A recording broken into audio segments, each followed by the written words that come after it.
স্থানীয় সময় রোববার তেহরানে অবস্থিত ইরানের ইসলামী বিপ্লবী গার্ডের বিমান বাহিনীর সদর দফতরে ব্যাপক হামলা চালিয়েছে ইসরায়েলের সামরিক বাহিনী আইডিএফ এর দাবি একদিনে ইরানের ভেতরে প্রায় ১৪০টি লক্ষ্যবস্তুতে হামলা চালানো হয়েছে। কোম ও ইস্পাহান শহরেও বিস্ফোরণের শব্দ পাওয়া গেছে।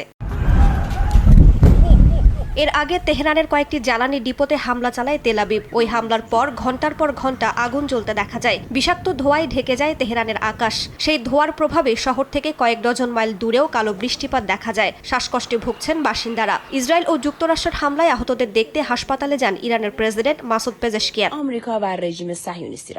এর মধ্যেই মার্কিন জ্বালানি মন্ত্রীর দাবি ইরানের তেল স্থাপনায় যুক্তরাষ্ট্র হামলা চালায়নি। তেল বা প্রাকৃতিক গ্যাস শিল্পে হামলা চালানোর কোনো পরিকল্পনা ওয়াশিংটনের নেই। লেবাননেও চলছে ইসরায়েলি বাহিনীর আগ্রাসন। ক্ষেপণাস্ত্রের আঘাতে আইআরজিসির কয়েকজন কমান্ডারকে হত্যার দাবি করেছে আইডিএফ।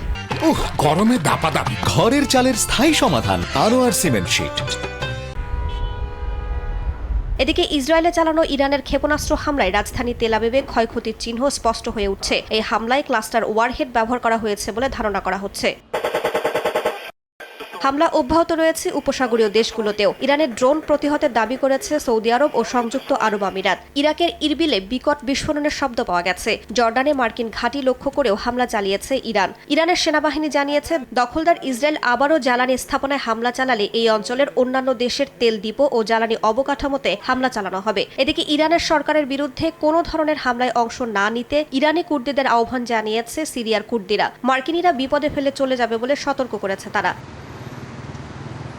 চলমান সংঘাতের মধ্যেই ইরানের নতুন সর্বোচ্চ নেতা হিসেবে নির্বাচন করা হয়েছে ইসরায়েলি হামলায় নিহত আয়াতুল্লাহ আলী খামেনির দ্বিতীয় সন্তান মোস্তফা খামেনিকে। সোমবার ইরানের রাষ্ট্রীয় গণমাধ্যম জানায় দেশটির ৮৮ ধর্মীয় ব্যক্তিত্ব নিয়ে গঠিত assembly of expert supreme leader নির্বাচন করে। তারা সবশেষ ভোটাভুটিতে মোস্তফা খামেনিকে পরবর্তী সর্বোচ্চ নেতা হিসেবে বেছে নেন। মোস্তফা খামেনির প্রতি আনুগত্য প্রকাশ করেছে ইরানের সশস্ত্র বাহিনী। তাকে অভিনন্দন জানিয়ে নতুন সর্বোচ্চ নেতা হিসেবে স্বীকৃতি দিয়েছে ইরানের ইসলামী বিপ্লবী গার্ড বাহিনী।